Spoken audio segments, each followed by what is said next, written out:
Once again, welcome back. We have been discussing Integrated Math 2's Practice 8 function operations. Let's take a look at the homework section. Number one, we've got f of x is 3x minus 4 and g of x is 2x plus 1, and they want us to add these two functions. So we're going to take 3x minus 4, add it to 2x plus 1, and then combine like terms. 3x and 2x is 5x. Negative 4 and positive 1 is negative 3. Number two, we have a g function and an h function, and we have this double substitution here. First time they want us to plug 4 into the h function. Notice that? Here's the h function, so we're going to take the number 4, plug it in right here. Negative 2 times 4 is negative 8, and negative 8 plus 5 is negative 3.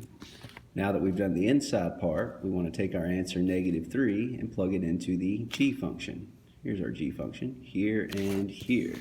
So we would get negative 3 to the power of 3 plus 2 times negative 3 to the power of 2. Negative 3 to the third power would give us negative 27. Here, negative 3 to the second power would be a positive 9, and then 2 times 9 would be a positive 18. And negative 27 plus 18 is negative 9. Number three, we are asked to subtract these two functions. Take the f of x function, which is 2x squared plus 3x minus 5, and then subtract g of x function. Remember that when you're subtracting a function, put that second one in parentheses and change everyone's sign. So I'm going to drop this again, 2x squared plus 3x minus 5. Change 4x squared to negative 4x squared, change negative x to positive x, and change positive 2 to negative 2. Combining like terms, I got a 2x squared minus 4x squared, that's negative 2x squared. Positive 3x and positive 1x is positive 4x. Negative 5 and negative 2 is negative 7. Number four, we want to plug a function inside of a function. So we're going to take the g of x function, which is this one, and plug it into the h function. So the x right here is going to have to get replaced by this entire thing. So we would get x plus 6 to the power of 2 minus 2. If you raise a binomial to the second power, you're making it multiply itself. So it would look like this. When we distribute,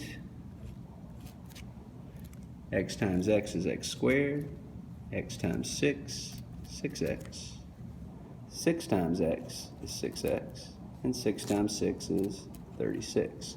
Don't forget that minus 2 that's been trailing us the whole time. Like terms here and here, 6x and 6x would be 12x. Also like terms here, 36 minus 2 would be 34. So when this is done, we end up with x squared plus 12x plus 34. Right. Down here we're asked to multiply again, f of x times g of x, so x minus 2 times 2x minus 10.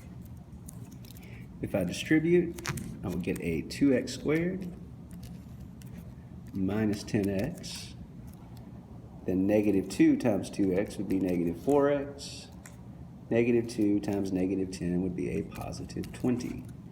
Like terms in the middle would combine to make negative 14x, so I end up with 2x squared minus 14x plus 20. Finally, we're asked to solve an equation. They want us to put f of x and g of x equal. By the way, this is a typo. I meant to say g of x and h of x, but I put f instead.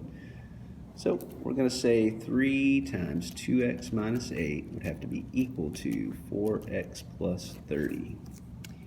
In this equation, I would distribute my 3 into the parentheses. I get 6x minus 24 equals 4x plus 30. I have an x on both sides, so one of them has to go. I'm going to get rid of 4x with a negative 4x. But if I do that to one side, I also have to do it to the other. 6x minus 4x is 2x. Bring down my minus 24 equals, these x's cancel, and all I have over here is a positive 30. Get the x by itself, I'd have to add 24. I would get 2x equals 54. And then to get rid of the 2, I would have to divide by 2. And I would find out that x equals 54 divided by 2, which is 27. All right. Feel free to watch this as many times as you need to. Bring some questions to class, and I will catch you guys next time.